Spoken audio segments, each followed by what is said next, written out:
جی بسم اللہ الرحمن الرحیم، میں ہوں افتخار چودھری۔ ناظرین، ایران نے ایک بار پھر امریکہ کی آتما رول کر رکھ دی۔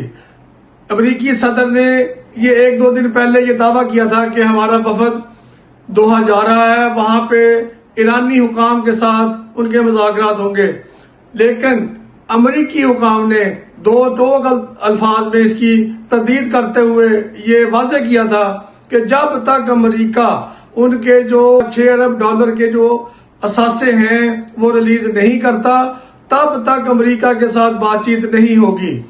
تو یہ پھر خبر بھی آئی کہ جو امریکہ کا وفد ہے، جیک کشنر اور ڈیوڈ وٹکوف، وہ دوحہ پہنچ گئے ہیں۔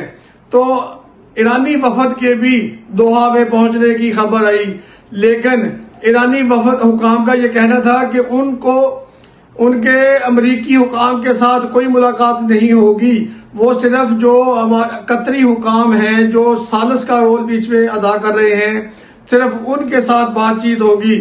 تو ناظرین، اس حوالے سے جو ایرانی وزارت خارجہ ہے، ایرانی جو ہے حکام ہیں، وہ جو پہنچے ہیں دوحہ، ان میں جناب وزارت خارجہ کے جو ترجمان اسماعیل بقائی اور نائب وزیر خارجہ کاظم غریب آبادی شامل ہیں۔ تو ایرانی حکام جو ہیں، وزارت خارجہ نے دوحہ میں ایران اور امریکہ مذاکرات کی تردید کرتے ہوئے یہ کہا تھا کہ امریکہ کے ساتھ عارضی سمجھوتے پر بات چیت کا امکان ہے۔ عارضی سمجھوتے میں شامل منجمد اثاثوں کی واپسی، یہ جو میں نے ابھی بات کی کہ 6 ارب ڈالر کی انہوں نے کہا جی بات ہوگی، اور آبنائے حرمت میں بیرونی مداخلت مسئلے کو انہوں نے کہا جی مزید پیچیدہ کر دے گی۔ ایرانی صدر مسعود پزشکیان نے بھی یہ کہا کہ مفاہمت دو طرفہ معاملہ ہے، امریکہ مفاہمتی یادداشت پر عمل کرے گا تو ہم بھی اپنی ذمہ داریوں کو پورا کریں گے۔ انہوں نے کہا جی کہ جو بے بنیاد دھمکیوں کے مقابلے میں ان کا جی ہمارا موقف بالکل واضح ہے، اور عملی اقدامات کے وقت فیصلہ کن اور بے خوف دفاع کریں گے۔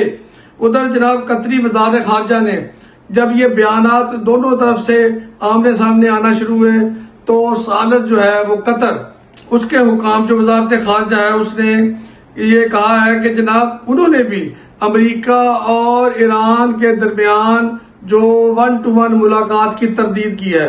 انہوں نے جناب وزارت خارجہ کے جو ترجمان ہے نا ماجد الانصاری، انہوں نے بتایا ہے کہ امریکی وفد نے قطری ثالثوں اور اعلیٰ حکام سے ملاقاتیں کی ہیں، ٹھیک ہے، جس میں ایران سے متعلق پیش رفت اور لبنان کی صورتحال پر مشاورت کی گئی ہے۔ تاہم امریکی وفد ایرانی حکام سے بالمشافہ ملاقات نہیں کرے گا، یہ تو انہوں نے بھی واضح کر دیا۔ تو ناظرین، ادھر امریکہ جو ہے، ایران اپنے موقف پہ ڈٹا ہوا ہے۔ امریکہ کے جو صدر ہیں وہ بار بار روز کوئی نہ کوئی نئی شدنی چھوڑ دیتے ہیں۔ تو جو پاکستان کے وزیر اعظم میاں شہباز شریف اور فیلڈ مارشل سید عاصم منیر نے جو دن رات کوششوں سے یہ معاہدہ جو ہے کروایا ہے، تو اس کو وہ روز کہیں نہ کہیں ثبوتاز کرنے کی کوشش کر رہے ہیں۔ تو لیکن پاکستانی جو حکام ہیں وہ بھی اس پر پہرا دے رہے ہیں، قطری حکام بھی کوشاں ہیں۔ تو امید کرتے ہیں کہ جلد یہ فائنل مذاکرات ہوں گے۔ ایران کے ساتھ جو وعدے وعید کیے گئے ہیں ان کے اثاثوں کی لوٹانے کے یا دوسرے جتنے بھی، ان پر ان کی اصل روح کے مطابق عمل ہوگا، اور خطے کے اندر پائیدار امن کی راہ ہموار ہوگی۔ تو اب تک کے لیے اتنا ہی۔ اپنے میزبان افتخار چودھری کو اجازت دیجیے۔ خوش رہیں، خوشیاں بانٹیں، اور ہمارا یہ ولاگ اگر آپ کو پسند آ رہا ہے تو اسے لائک کریں، دوسرے دوستوں کے ساتھ شیئر کریں، اور ہمارے چینل کو سبسکرائب بھی کریں۔ اب تک کے لیے اتنا ہی۔ اللہ حافظ۔